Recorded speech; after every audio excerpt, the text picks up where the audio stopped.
بسم الله الرحمن الرحيم نحمده ونصلي على رسوله الكريم أما بعد. When my mother rahimahullah passed away, so we was going through sorting out the stuff. So in a handbag she had some sweets. So I thought, Mom doesn't eat sweets. Then I realized some of the older people, they keep sweets with them. So when they see a child or something, they give sweets to them. So I thought, that's a good idea. There are many ways of doing ibadah. So idkhalu surur al-akhiq al-muslim, you make somebody happy. So if you smile at somebody, you meet somebody. Inna min al-ma'rufi an talqa akhaka bi wajhin taliq. You meet somebody with a smiling face, it's a good deed. You give somebody a gift, it's a good deed. You make them happy, it's a good deed. And then you have a child and you give them, that's good. I thought this is a good idea. So then I started doing that. So I got a little, in my pocket, I got a little wallet with some sweets in it. But because the pockets get a bit bulky, so it's not in my jubba pocket, it's in my trouser pocket, it's underneath of my jubba. So when we went Medina, when we went Umrah, my brother after my passed away, so we see a little child, Assalamu alaikum, I give them a sweet. So when there's my brother, so we were, and the child, so Assalamu alaikum, went to the child, Assalamu alaikum, kissed it, MashaAllah, how are you? And then got my, went in my pocket and give them a sweet. So lift up my jubba, go in my pocket, trouser pocket, give them a sweet. So my brother said to me, Hashim, it's a good idea. If you go to America, never go to a child, shake their hand, kiss their hand, and lift up your trousers to go to your trousers. Because you'll get shot. Yes? You funny?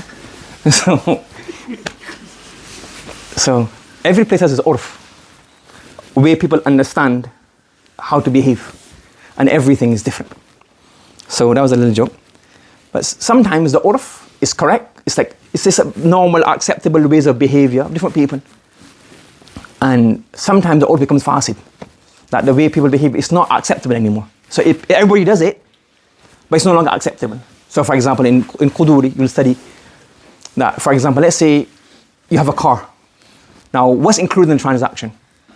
So normally, when you buy, so you say, for example, the normal rule is, if you buy a car from a private sale, then usually all the accessories are included. Like what you see, like for example, the mats will be there. Like if you take the mats out afterwards, you can make an issue about that. You know, the mats were there, where's the mats gone? You expect to get, but when you're buying it from like the second hand, sometimes like the mats won't be there. You probably only get one key because they buy it the second hand, it's like all went back from the traders. No? So you have these kind of things, so you get certain issues like this. So like whatever's understood amongst the people, is the bag free or not? You have to pay for the bag or not? Depends on what the custom of the people is. In England, you have to pay 5p, so you can't go and expect, well, I get 5p, you get it for free. In another country, they give you a bag for free. So all different ways. So the urf, what is called a general practice of people, is all different. That's in normal transactions. And sometimes in our adab, our respect, we have different levels. Now, that's how you deal with people. So for example, in a certain society, this is respect, and in a certain society, there's not respect. So I remember, for example, there was one brother, you know him, he's Malana, mashallah. So he's from Mexico originally. So in their culture, it's extremely disrespectful to say no when they offer you food. Yes, so somebody offers you food, and they offer you more food, you don't say no. I don't know how you're supposed to let them know I don't want it, probably some way. So when he first came, so he came from India, and he was having, Mawlana Salim Sahib told us a story, my teacher Mawlana Salim Sahib, that he came and, you know, first time he's coming and all that, so he's eating. So putting more food in his plate, and mashallah, he's eating it. There's more food, he's eating it. And after a while, he was like, this guy's eating all the food, but he's not being greedy, because his face is like, he's like worried, okay, I'm hosted by a sheikh, Maulana, and I can't say, like, how, like, you said, like, he's not being greedy, but it's like, the food's on his plate, and like, whenever you offer it to him, he just takes it. Confusion, like, you know, and then they realize that, I think that he doesn't really want the food, but because he's from Mexico, I think the culture there, or wherever he's from, it's a bit different. And eventually after he got a bit more familiar with it, asked me, because in our culture, we don't say no, because if you say no to somebody, in our country, we say like, they'll offer you once, and then after you've taken it, you say, Barakallah, you know, so every culture is different, you have to understand the culture. There's acceptable cultures, different things. For example, in the Arabs, when you go to a dawat, at the beginning, they give you qahwa. So the culture there is, they give you qahwa, you have a small little bottle, a small little cup. So they give you qahwa, and then somebody's going on serving. So when you finish, there's two ways of giving the cup back. If you give the cup back like this, they'll come pour more inside. And if you don't want anymore, you have to hold the cup like this and put your hand on top. Are you following? So if you don't cover the top, So you get the cup and you put your hand, you put it there, you put your hand on top. So the person will know, okay, you're finished, take it away from me the cup. If you just give them a cup like that, they pour the cup again. So we went one down. So now, the guy keeps on filling up, so we have to do I don't want it. We don't know how to say no. You following? So it's all urf. Different ways of interacting with people. Fine? Different, but sometimes the urf becomes fasid. The urf is like, this is not acceptable, it doesn't matter what they say. So sometimes we have to look, for example, Mano was mentioning before, like some people, they put the mushaf on the floor. The mushaf, the Quran. It's become like widespread in some societies. But you can't say, oh, this is okay, everybody does it. This is fasid. What's the dalil? If you had a letter from the queen, or she's dead now, from the king, we'll put it on the floor. Everybody who has what do you call it? YouTube will give you that 100,000 or 1 million or 500,000, whatever subscribers you get. Where do you put it? Right at the back, right here in the back. So everybody has to see it, and it's with izzah. So which means that it's in everybody's heart that when you have something of honor, you have to keep it with respect. If you get a certificate, or you frame it, you put it up somewhere high. So now you say, this is a fasid, this is fasad in the culture. So this is not acceptable. Are you following? And sometimes as well, I was mentioning in the morning as well, we only know what is right and what is wrong when it's comparison. We compare to something. Are you following? If there's nothing to compare to, we don't even know what we're doing. We just live our lives according to what we've seen. But if you live in one culture, let's say for example, we grew up here. So there's some good things, for example, like people respect to a certain extent parking laws. To a certain extent, they want to blow the horn all the time. So they got some good things in the order, like good cultures. Like in the line, people don't really push through the line in the supermarkets. People don't normally park the car in really, really bad places. Sometimes people get like frustrated. But normally, there's certain things. This is good urf, good adat, good cultures, good things. And there's certain things which are not. So certain social things are very good. And certain moral things are not good. But we only know when we compare to something else. So I was mentioning to the year twos that I came across this saying. And it just shows you sometimes like how far our level and how our we fail in what we do. We don't realize, you know what, it's quite low, the standard. So in this book, there's this book, it's mentioned, one book is Ibn Abi Dunya. He's got different books. He mentioned different adab, birrul walidain and tahajjud and qiyamul layl, all different like riqaq, like encouragement for good character and behavior, etc. Books of hadith and statements of the Sahaba, Tabi'un, etc. There's also another book by Ibn al-Jawzi called Birrul Walidain or something. So in there I came across a statement and it says, Kayf al-uquq. Kayf al-uquq. Like what is disobedience? What is disobedience?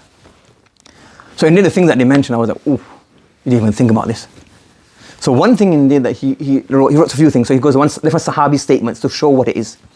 So in one thing indeed he writes, he said, I never walked in front of my parents unless it was nighttime. Why? In nighttime, what is it usually? Before lights, what is dark? So if I walk in front, I can make sure if anything dangerous, I'll fall, I'll slip, I'll trip over, not my parents. Or unless it's something dangerous in front, I will go and remove it. Otherwise, I never walk in front of my parents. Another one, he mentions that when you have elderly parents, then it is from birr that you make sure everything is, you put them to sleep first, that they go to sleep. Then you go to sleep. Why? This is that you put them to sleep. And then another one that he mentioned, he goes that even he said that إثبات الحجة على الوالدين is من العقوق أو كما قال الصحابي التابعي. He said that to try to argue with your parents to prove a point, this is عقوق الوالدين. To argue with your parents to prove a point, even if you're right, this is part of disobedience to parents. That you argue with them, even if you're right. What do you do if there's something wrong and you know that they might make a mistake, for example, in the future? In a very nice way, use hikmah, wisdom to like have a munaqasha and a debate. Not even if you don't raise your voice, just to raising your voice is another thing. Saying off is another thing. But even just to debate with them, they consider this to be uquq al-walidain. Do you understand? But how do you know this? How do you treat our parents? We don't know how to treat our parents. We only treat our parents according to what we've grown up with. And because many of us come from India, Pakistan, different countries. Now, we don't have our urf, because when our parents came over here, normally you will learn behavior. Mala was like, even I told you before, when you go Medina Munawwara, you go Makkah Mukarramah, and the khullas of the Arab, they have their way, like as soon as the parents come, they all stand up, kiss their parents' hands, they all line up one by one. This is the urf, this is the way you do honor your parents. I was mentioning before that my teacher was telling us that in Riyadh there was one thing, so they have a massive company, huge company, and the main office is the father, so the father's office, but the father doesn't work anymore. But it's still empty as his office. And then he comes sometime in the morning whenever he wants. And all the sons who are doing it, they're the main, they run the business. But the father's office is empty, and when he comes in the morning, everybody stops work. And everybody knows the father is here, and then they all come and line up to meet him. They leave the jobs, and they kind of line up. He wants all the sons and all the other workers, and they line up, kiss his hand, they first sit down, they all have kahwa with him, talk to him, and then he wants, he goes back, and then they go back to the work again. Because that ta'zeem of the parents. So we don't, unless we don't go back, that's why I say you always have to anchor ourselves, anchor and check ourselves, our behavior in line with the Quran, the Sunnah, the Sahaba, the Tabi'un, the Tabu Tabi'in, the Salaf. If not, we don't have any comparison. Are you following? Like, how is like, for example, if you look at it right now, probably the level of Quran recitation is really good compared to 20, 30, 40 years ago. Why? Because 20, 40 years ago, you hear proper Quran recitation. Now everybody has a internet, so everybody's hearing the haram recitation, the quality recitation. So now everybody has a thing to aspire to. No? Because we hear Quran so often, good qira'ah so often, we now know really what good qira'ah really is, good recitation Quran really is. We can compare ourselves to this. So when you have comparison, you can say, oh, this is what it's supposed to be. But if you don't have a comparison, this is how I'm supposed to behave in my books. This is how I'm supposed to behave with my teachers, with my parents, my elders. No comparison, we just go as we don't know what it is. Like, we should think that when we have a book in front of us, book of hadith, Quran is obvious, but even any book, I should never touch this book without wudu. As much as possible. Always have wudu if you touch a book. In regard to respect for the book, we should have think that even the books, we have them in order. Like, what's the most important? Quran should go on top. Then the hadith books. Then the fiqh books. Then the other books on the bottom. Why? This is the importance of the science. And sometimes people put even, you have biographies, they put the biographies in an order. Why? The biography of Sahaba should go above the biography of a later scholar. This is how you have to, when you read this, when you compare yourself to them, you realize, all right, we're really far behind. So that's why it's always important too. So that's why we have the nasihah, we have these things, we do this. And if we don't have this in our lives, what will happen? We become very dry. We should have the love of Rasulullah, love of Sahaba, love of Tabi'un, love of the books, adab, respect. This is what really makes us into a person, the way we have to how to speak, how to behave, how to perform. Not just the fiqh of salah, we know the fiqh of salah, but the essence of salah, the love for Allah subhanahu wa ta'ala. When we do istighfar, it's really istighfar. We salah ala nabi, we say salah ala nabi, we love Rasulullah sallallahu alayhi wa sallam. When we take the names of the scholars, we have such reverence for them that we say that. I was just reading, there's a book, Mawlana Mutala Sahib rahmatullah, he passed away. So he did different articles of different people. So in one of them, one person read an article, he said that his love for Rasulullah sallallahu alayhi wa sallam was so much that he wouldn't say this Rasulullah sallallahu alayhi wa sallam. He would always say, remember? Sarul Kainat sallallahu alayhi wa sallam, the leader of all the mankind. He would never say this Rasulullah. He would say the Sayyid, the leader of all of mankind, sallallahu alayhi wa sallam. That's the way he would always say sallallahu alayhi wa sallam. Some people when they say the ulama's name, say Imam Tirmidhi, Imam Bukhari, say Imam Tirmidhi rahmatullahi alayhi, Imam Bukhari rahmatullahi alayhi. We say Abu Bakr, Umar, Uthman, radiyallahu anhu. Even before that, As-Siddiq, Sayyiduna, is Al-Qalam, Al-Ta'azim. The more love you have, the more respect you have, the more barakah Allah subhanahu wa ta'ala will give us in our knowledge. But if you don't know that, first of all, to do something, you have to know that it's something to be done. Do you understand? So that's why we have to learn and we have to improve ourselves. And just studying is not enough. You have to, along with studying, you have to improve your akhlaq, improve your adab. If not, what will happen? It become a very